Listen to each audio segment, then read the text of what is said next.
Welcome to Strategically Using Facebook and Twitter in Agriculture. In this lesson, we are going to introduce you to Facebook and Twitter using the question and answer format. We will also hear from National Farm Mom of the Year, Debbie Lyons-Blythe, as she shares proven strategies for social media she has used in building a national readership on her blog. The objectives for this lesson are to create a Facebook page and Twitter handle, communicate with others on Facebook and Twitter, use best practices to maximize fan interaction, and to schedule social media postings to maximize readership. First, let's hear from Debbie on why she uses social media in her ranching operation. I think what social media does for you is it opens up a whole new world of people that there is no way that they could see my farm in Kansas. And so, especially like this fella in California, there's another one, in Chicago, there's people all over that there is no way that they could come to my farm. But by opening up my farm through social media, showing them videos and pictures and just telling stories, I'm basically giving them a virtual tour. And I guess that's the most fun for me. The next question we will be addressing is, what is Facebook? Well, Facebook is a free online social networking service that allows you to create a profile, add other users as friends, exchange messages like email, join interest groups, and create a business page to share information with potential customers and fans of your business or website. There are a lot of positives of using Facebook for marketing purposes. So let's go over some of the good news for Facebook. At the time of this video, there are over 1 billion users of Facebook, with 488 million users logging on with their mobile devices. You can locally market to specific demographics like no other tool in history. We will go over how to do this with Facebook ads later in the video. And lastly, it's a free resource that can be used for marketing your business. Facebook is an incredibly powerful networking tool that, if used correctly, can impact your business in positive ways. However, it should be noted there are some negatives to using Facebook when it comes to marketing. A study of the top 100 brands indicated that only 1% of fans are actually interacting with the brands they liked on Facebook. Your page's posts might not show up on your audience timeline, which means your potential customers won't see what you're posting. However, like any tool, Facebook requires time and strategic planning for it to be successful in the marketing of your business. Research has shown that through strategic use of social media, you can increase the lifetime loyalty of a customer for your brand or business. In this next section, we will show you how to create a Facebook page for your business. In order to create your Facebook page, go to www.facebook.com. Once there, you will see the Facebook welcome page pop up like you see here. You are given the options to log in, sign up, or if you look toward the bottom of the page, you will see a link that says Create a Page for a Celebrity, Band, or Business. We are going to click on this link. When you click this link, it will take you to the Create a Page section. You can see the options for the types of pages you can create here. Click on the icon that applies to you. For the purpose of this demonstration, we are going to create a page for a local business. Once you create the icon, a series of drop-down menus and fill-in-the-blank sections will need to be completed. The drop-down menu will ask you to define the type of business you run. Click on the menu and you can see all the options available. We are going to choose Local Business. Next, enter your business name, the address, city, zip code, and phone number. Agree to the terms of service, and click Get Started. Great! Once you click on Get Started, you will be brought to another page to continue to fill in information. You will need to enter a valid email address and create a password. It will then ask for your birth date. This is because in order to use Facebook, you must be at least 13 years old. After you enter your date of birth, Facebook will ask you a security question to make sure you're an actual person. The majority of the time, it is broken into 2 words that will need to be typed out exactly as they are seen. This is case sensitive. If you have difficulty viewing the words, you can click on Try Different Word or click on Audio Captcha to have the letters read to you. Agree to the terms of service and continue signing up. Facebook will send you a confirmation email to the address you listed. In order for your account to be fully activated, you will need to open your email and click on the link Facebook provides. The next step will be setting up your Facebook page. Enter a description of your business or website. It is important that you're specific in this description because these words will determine how your business shows up in searches. If you have a website, you can enter it in the website space. This will show up as a link in your Facebook page that users can click on to find you. Click yes to the following 2 questions and save info. Once you save your information, it will take you to the next tab where you will select and upload your profile photo. If your photo you want to use is on your computer, select Upload a File. Select the file you wish to upload and then press Open. We will go over how to select your profile photo in the Photography module, so go there for more information. When done, click Next. The next tab will take you to an advertising option. For now, we'll skip this, but we'll address how to create an advertisement in a few minutes.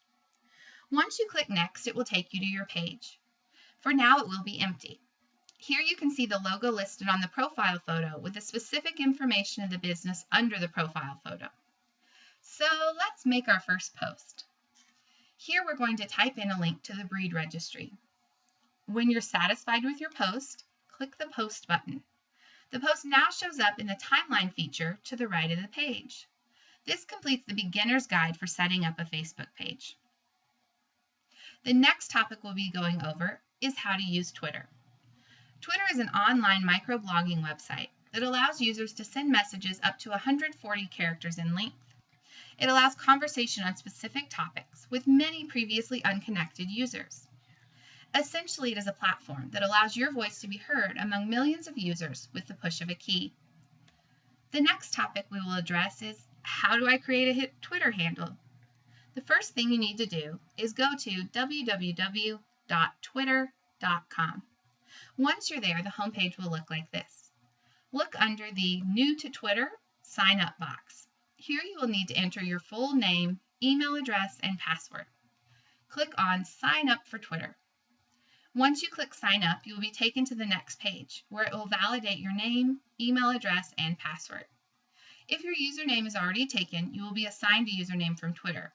You can choose to enter a different name as long as it is unique. When finished, click on the Create My Account tab. It will now take you to your new profile.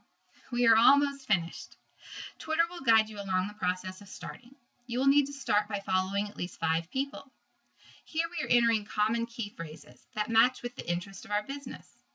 The results will be listed below, and you can click Follow to begin following any of them. You can also enter a specific name or Twitter handle to search for and follow. Once you have followed 5 people, press the Next button. It will now take you to your Twitter homepage. The next step will be updating and uploading your profile photo. Click Upload Photo. A dialog box will open, and you will need to search for the photo you want to upload. Once found, click it and hit Apply. The next question we will cover is, what is a hashtag? Hashtags are pivotal to interacting with other users on Twitter. The hashtag is represented as a #, and it helps to identify a key topic or subject to discuss. It uses no spaces or punctuation marks, and it is also recognized on Facebook. So when should you use a hashtag? Well, you should use a hashtag to start a conversation about a specific topic, or join a conversation that's already started. Let's use an example. To make a tweet, go to the home page, which looks like this.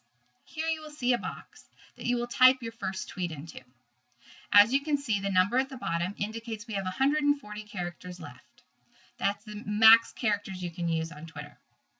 As we type, this number decreases, telling you just how many characters you have left to use. For our first tweet, we're going to make a fun fact about beef cattle. So simply click on the box and start typing. Today's fun fact is there are over 1 million cattle ranchers in the United States. Now we can send the tweet out now, or we can include a hashtag.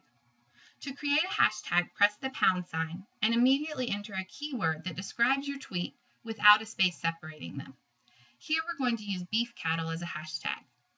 We have 62 characters left. To send the tweet out, simply click Tweet, and you will see that the new tweet is now completed. The next topic we will cover is how to use the @ sign. Putting the @ symbol before someone's Twitter handle will send a message directly to that person. Think of it as an email that everyone else can read who is following that person or following you. A user's followers can also see these messages as well as your followers. They are great for having your followers ask you questions to increase your readership. So let's look at an example of how to use the @ symbol. We will once again go to the tweet box to create a new tweet. Click the @ button. Here we type in the Kansas Farm Bureau, followed by a short message. When you're done with your message, click the tweet button, and it will show up on the Twitter feed and their page. We will now look at strategies that you can use to increase the impact of social media postings. All of these tips will work both on Facebook and Twitter. The first is to post questions on Facebook or Twitter. Fill-in-the-blank questions are very effective. For example, my gardening goal for this year is to ... This encourages your followers to reply. When a user replies to a message, it shows up in their newsfeed where other people can see it. Photo caption contests can also be a way to increase your readership.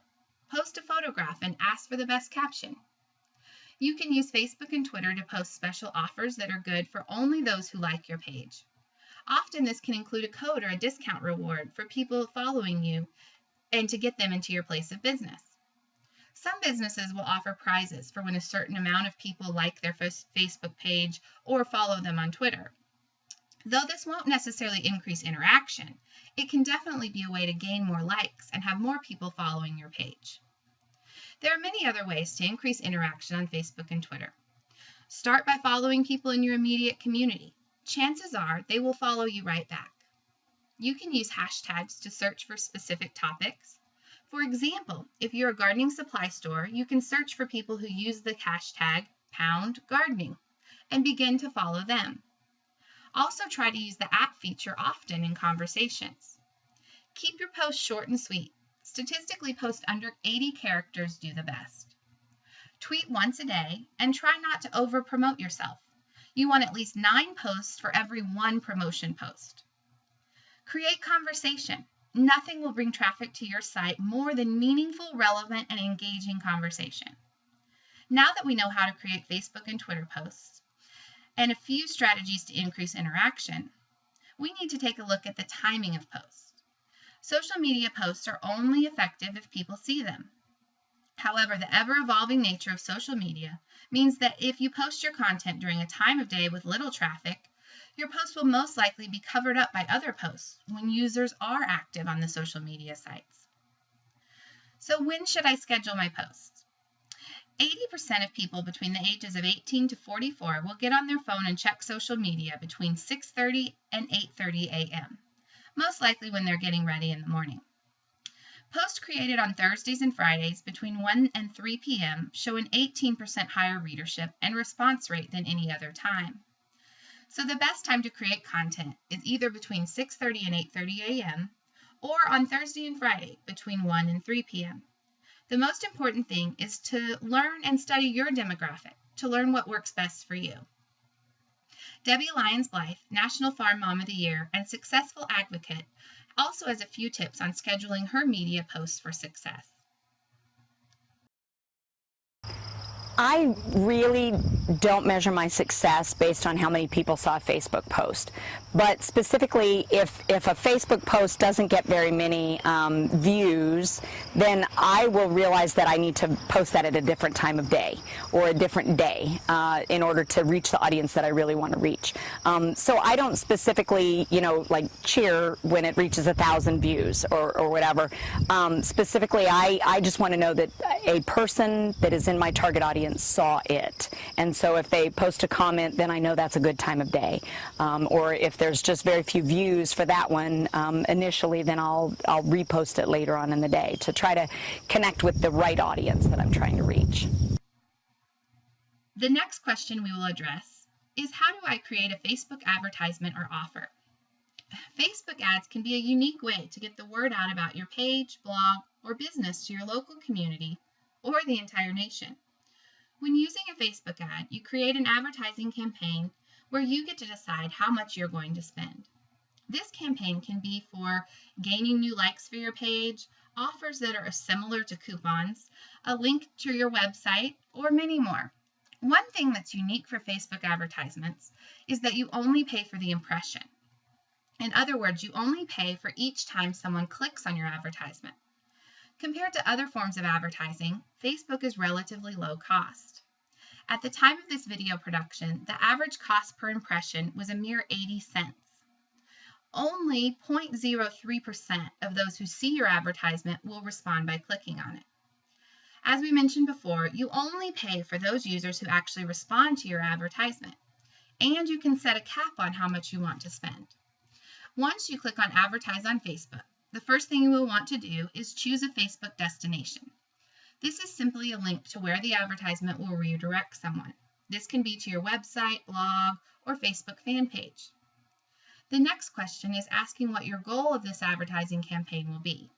You can select Get More Likes, Promote a Page, or Post, or work through several advanced options. For the purpose of this demonstration, we're going to click on Get More Likes. Next, you will need to fill out the headline of your advertisement and provide a description for it. This can be a catchy title, an offer, or just the name of your page. Next, upload an image. The right column preview will give you an idea of what your advertisement will look like when it shows up on the right-hand side of your page. When you've uploaded your image and reviewed your advertisement, scroll down to where you see Choose Your Audience. This is an incredibly powerful selection tool that will help you make sure your advertisement is only seen by your target market. Under Precise Interests, you can enter topics that show up in a user's interest in their profile. For example, you can enter gardening, and other Facebook members that have gardening selected as an interest in their profile will see your advertisement. You can even select a specific state, province, city, or even zip code. After every selection, you will see the audience number change. This is the potential reach for your advertisement. You can set an age requirement and a gender requirement. Under broad categories, you can further select your audience in more detail. As you can see, 40,000 people are going to expose to this advertisement we've created here. After you select your target audience, it's time to set a budget for your advertising campaign. Under a campaign budget, you can select a dollar amount per day or per campaign. Here we have set a lifetime budget of $100 over the lifetime of the advertisement. It will start on July 20th and end 1 month later. Review your advertisement and place your order or edit your ad. We know ranchers and farmers are incredibly busy people. You may be asking yourself, how on earth can I find the time in my day to implement social media in my life? Well, here to offer a few tips on how to integrate social media into your life is Debbie Lyons-Blythe. I just fit social media into my everyday. I've got a phone, and it's all on my phone. I use Twitter on my phone. For the most part, I only interact on my phone through Twitter. And you can do that in just a few seconds. I do tell the story, though, about when I was really connecting and having a great conversation with somebody on Twitter was when we had a twine wrap baler. So all of June, I'm baling hay, constantly on the tractor and hours and hours. And frankly, after a day of radio, I'm done with radio. I can't do that any longer. So I use Twitter to have a conversation with people. And then the next year, my husband bought a bale wrap system for our baler. And that has changed my Twitter conversations a lot because it's a lot shorter time and it's hard to type in a full tweet while your bale is wrapping. So I have to kind of, make it fit in my day. I don't take time out. I make it fit in my day. If I'm taking a break, having a cup of coffee, I'll spend some time on Facebook. If I am standing in a grocery store line, I'm tweeting. If I'm on the tractor, I'm using both of those social medias. And Pinterest is one that I've started using as well, specifically for photography. And anymore, these cell phones have great cameras, and so you can quickly put that picture up on social media. And so I just take pictures of what I do during the day and what's going on and try to share those on social media. So, in review, Facebook and Twitter are free or at least low-cost tools that allow your message to be heard. The best time to make social media posts are between 6:30 and 8:30 a.m. and Thursday and Fridays between 1 and 3 p.m. Utilize the hashtag and @ sign to create conversation. And Facebook ads can be an effective way to gain likes for your page. For more tips on using Facebook and Twitter, visit the Beyond the Farm Gate Facebook and Twitter accounts.